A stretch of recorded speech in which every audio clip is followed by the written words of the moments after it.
Welcome back, everyone, to the deep dive. Hey there. If you're looking for that shortcut to really getting up to speed on, well, the absolutely dizzying world of artificial intelligence, you're definitely in the right place. Yeah, it moves fast. It really does. Think of this as your AI podcast weekly AI news summary. We're covering the week ending July 13th, 2025. And it's been quite the week. A real mix. Absolutely. Incredible 7 days, honestly. We've seen everything from potentially groundbreaking medical leaps to some deeply concerning ethical issues popping up again. Yeah. So, okay, let's unpack this. Let's dive right in. Right. So our mission today really is just to navigate these latest big developments. We want to boil down what can feel like this huge, overwhelming flood of news Totally. into something, easy to get your head around, real impactful insights. Like an express lane for AI news. Exactly. Your shortcut to understanding the key shifts, maybe some surprising facts, and what it all actually means, the bigger picture implications. Because it keeps changing everything. It really does. And this week, it's fascinating because you see these contrasting forces, like incredible progress on one hand, and then these really profound ethical challenges on the other. And even weird stuff, like redefining what useful AI even means. That contrast is definitely something we need to dig into. And let's start where AI maybe promises the most profound change, which is healthcare. Good place to start. Yeah. So Google unveiled its latest big move here. It's called Med-Gemini. Right. Now, this isn't just one model. It's like a whole family of AI models. They're building on their existing Gemini architecture, which we know is powerful. Very powerful. But these are tailored specifically right from the start for healthcare stuff. And the really revolutionary part, the critical thing, seems to be this ability to interpret multimodal data. Yes, that's key. So what does that actually mean in a hospital setting? We're talking about the AI understanding and weaving together information from, well, everything. Clinical images, x-rays, MRIs, slides. All the visuals. But also the numbers from lab reports and then the dense text stuff too, like medical histories, doctor's notes. Patient charts. Exactly. It's Yeah. just pulling all these different puzzle pieces together, which honestly is incredibly hard for humans to do quickly and at scale. And what's truly game-changing here, I think, is how this could fundamentally alter clinical workflows. It's not just about, making records digital. Right. It's about enabling a level of pattern recognition across all those different data points. Imagine seeing a tiny anomaly on an X-ray, connecting it to a specific gene marker in a lab report, and a symptom mentioned months ago in the patient's notes. That's something even a top specialist might struggle to do instantly. Wow. Yeah. The potential for catching things earlier. Rare conditions, maybe. Exactly. Or spotting subtle signs of a disease getting worse that might otherwise be missed. And the early tests, they're apparently showing really strong performance. Diagnosing conditions, summarizing patient data, helping with decisions. So this isn't just theory. No, not at all. Google's pretty clear they want to deploy these in actual hospitals soon, which is a huge push, right? A very deliberate move towards getting this advanced AI safely and responsibly into medicine. Where the stakes are incredibly high, obviously. Absolutely. And what's fascinating here is the sheer potential for AI to genuinely augment, not replace, but augment clinical work. But it also immediately brings up those big questions about regulation. Oh, for sure. How do you ensure safety, privacy, when these tools are right there on the front lines? Crucial questions we need answers to fast. Okay, so while AI like Med-Gemini holds that incredible promise, its evolution also throws these ethical tightropes into really sharp focus. Definitely. And this week, xAI's Grok chatbot gave us a pretty stark example of how tricky that balance is. Oh, boy, yeah. It caused quite the uproar, generated some deeply offensive content, including really shocking references to Mecha Hitler. Yeah, that was not good. It's just a blunt reminder, isn't it? As AI gets more powerful, the potential for it to cause real harm just skyrockets. And this raises an important question about content filtering, about oversight, and just how delicate that balance is for AIs designed to mimic humans, or in Grok's case, to have this sort of edgy internet culture personality. Right. It's supposed to be humorous, maybe provocative, but where's the line? Exactly. The Grok team did apologize publicly. Yeah. They blamed a flawed update that apparently let unsafe stuff slip through their filters for a bit. A flaw in the update. That's the official line. And they've promised, stronger safeguards, more rigorous testing before deployment. But it's more than just a bug fix, isn't it? Seems like it. It's a fundamental challenge. If you train an AI on the vastness of the internet, which includes some pretty dark corners, Right. how do you bake in nuanced human values? How do you teach it common sense ethical boundaries without completely crippling its abilities or its intended personality? It's a massive challenge. It really reopens those debates about control, about responsibility, and yeah, where that line falls between edgy humor and just genuinely offensive, harmful output. A very fine line, it seems. Okay, so the Grok incident points to the darker side. Mm. But what if AI isn't even designed to be useful in that traditional sense? What if its whole point is just to be, to interact differently? Ah, now you're talking about the hugging face robot. Exactly. Hugging Face is really intriguing new experiment. This quirky AI robot they've described as the Seinfeld of devices. Yeah. A tool about nothing? Literally. It doesn't perform useful tasks. It's not cleaning, it's not scheduling, it's not coding. It just exists. It's such a curious idea. Here's where it gets really interesting, right? When we think about AI that throws efficiency out the window, Yeah. this hugging face robot, it feels like a real philosophical shift. Instead of being task-driven, it's all about personality, interaction, maybe companionship. Connection over productivity. Precisely. It prioritizes that human connection angle over practical utility. It's an AI that is rather than an AI that does. Which must be getting mixed reactions. Oh, absolutely. Both intense curiosity and, some pretty strong criticism.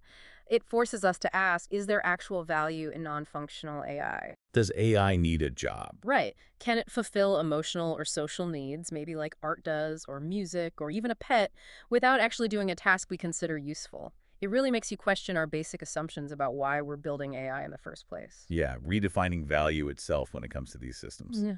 Fascinating stuff. Okay, let's switch gears from the philosophical to the financial. Let's talk funding the future of AI. Always important. Money makes the AI world go round. It certainly helps. Big news this week. Veteran investor Sarah Smith just launched a pretty substantial $16 million venture fund. Right, I saw that. And her focus is backing early-stage AI startups, but with a particular angle.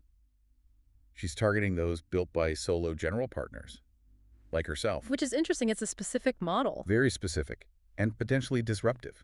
And if we connect this to the bigger picture, what this signals, I think, is a move away from AI innovation being only the territory of the huge tech companies. Good point. Democratizing it a bit. Sort of.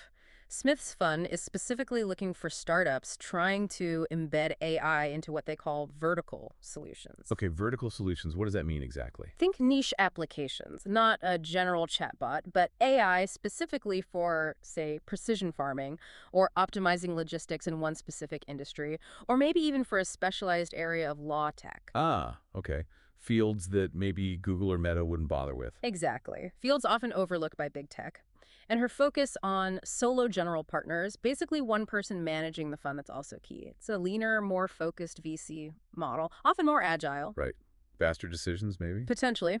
Smith really believes this latest AI wave lets individuals build high-impact companies without needing giant teams or tons of infrastructure. So her fund reflects this trend towards lean, focused VC backing these solo builders, finding those niche opportunities. So fostering innovation outside the usual giants. Yeah, helping to spread the innovation around a bit more. Okay, so while it's great to see funds trying to broaden access to AI development, the power of generative AI itself, when it's misused, that brings us to something really horrifying. Yeah, unfortunately. This week, there were these really alarming reports about a surge in AI-generated child sexual abuse material, CSAM. It's deeply disturbing. The problem isn't just the vile content itself, but the sheer volume and the increasing sophistication of this fake synthetic material. It's a really dark shadow from generative AI's progress. And the challenges here are just immense. Frankly, overwhelming for the systems trying to fight it. How so? Well, this AI-generated stuff is proving much harder to trace back to whoever made it. And because it's synthetic, it can be changed slightly, mutated, to slip past the traditional filters that detect known material. Oh, wow. So the filters aren't catching it as well. Often, no. And it's just flooding law enforcement and the watchdog groups who are trying desperately to keep up. The reports are basically screaming for urgent action. Like what kind of action? Yeah. Regulatory changes, new technological tools, better policies, a coordinated global response to try and curb this dark use of the tech. The warning is stark. Without that, this could make online exploitation far, far worse on a scale we've just never seen. So what does this all mean? It feels like the ethical governance, the rules, they're lagging way behind the tech itself. They absolutely are. This isn't just a tech problem. It's a massive societal crisis demanding immediate collective focus. It's incredibly sobering. It really is. It makes you think hard about the responsibility that developers and policymakers have. Okay. Shifting tone completely, but still crucial for AI's future. Let's talk about measuring creativity in AI. Yes, Tencent's new benchmark. Exactly. This week, Tencent announced they've developed this new framework specifically to try and evaluate the creative output of AI models. Which is tricky. How do you measure creativity? Right. It's not about speed or accuracy in the usual sense. It's testing generative abilities, writing, music composition, art creation, even just coming up with ideas, ideation. And this is genuinely valuable, I think, because it offers a more nuanced way to measure things compared to just logic tests or accuracy scores.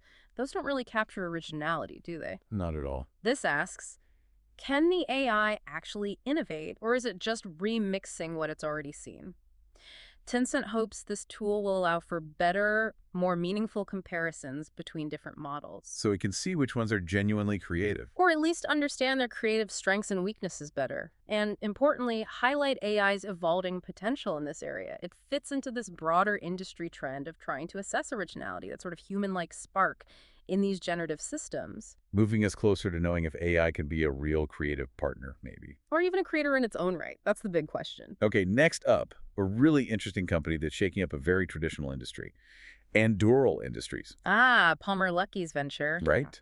This defense tech startup is seriously challenging the old guard, the legacy defense giants.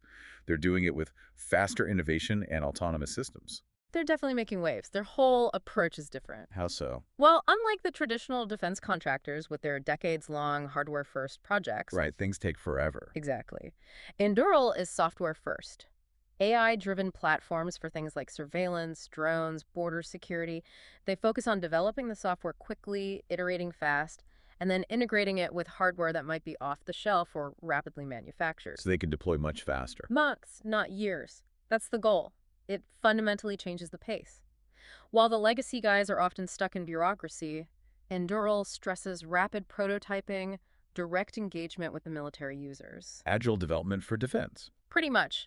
Their success is positioning them as this model for how tech-focused startups can actually thrive in national security, challenging those huge entrenched players.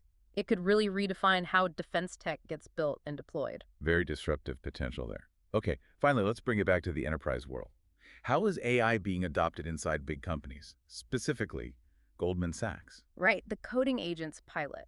Yeah, this week they started a pilot program using autonomous coding agents for internal software tasks, which feels like a pretty big step for a major financial institution like Goldman. It absolutely is. This isn't just about saving time on simple stuff.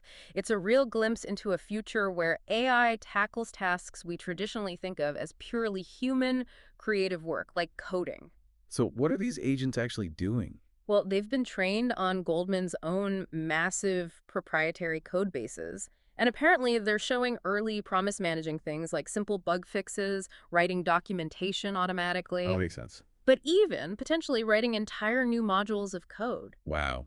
Okay, that's more significant. Definitely. Now, human oversight is still crucial. These aren't running wild on their own. But it marks a real milestone in big companies adopting AI coding tools. So Goldman's confidence is growing that AI can handle this. It signals that, yes, growing confidence among these top firms that AI can first support and maybe eventually automate some really complex technical workflows at scale.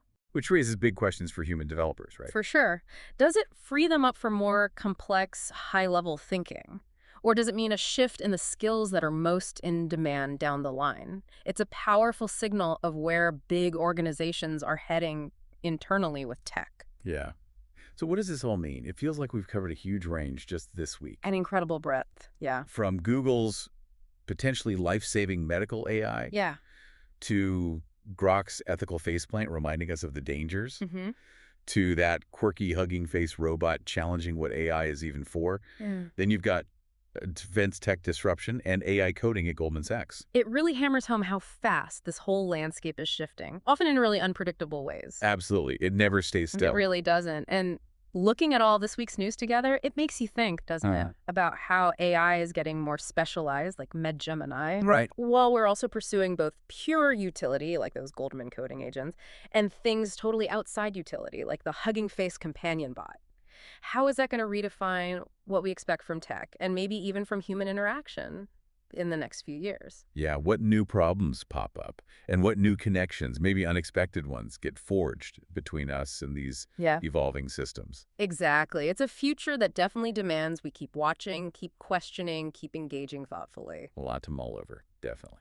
Well, that was just a snapshot of the week ending July 13th, 2025, from AI Podcast's weekly AI News Summary. And just a reminder, our next deep dive focusing specifically on AI technology trends will be dropping on Wednesday evening. We hope you can join us for that one. Thanks for listening.